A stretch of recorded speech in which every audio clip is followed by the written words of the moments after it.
Elastic Email SMTP extension tutorial. So today we're going to show you how to plug in your Elastic Email SMTP credentials inside of your Likeable Forms extension. To get started, you want to go ahead and add in your Likeable Forms license key, and you'll also need your Elastic Email API key.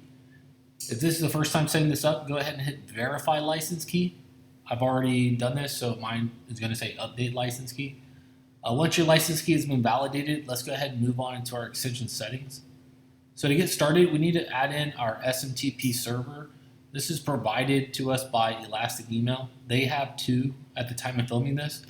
One is smtp.elasticemail.com, and the other is smtp25.elasticemail.com. You'll also need your Elastic Email account email. This is actually the email address used to log in. So we're just going to type in demo@demosite.com for our demo. And the from name is basically the company name. So for us, it's going to be Likeable Forms.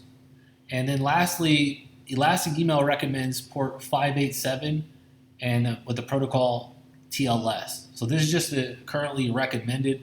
There are other options here that you can choose from. So it's ultimately going to be based on your own deliverability rates. Additionally, Elastic Email recommends verifying your domain name. So think of this as just part one of part two.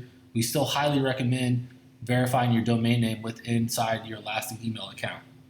There you have it.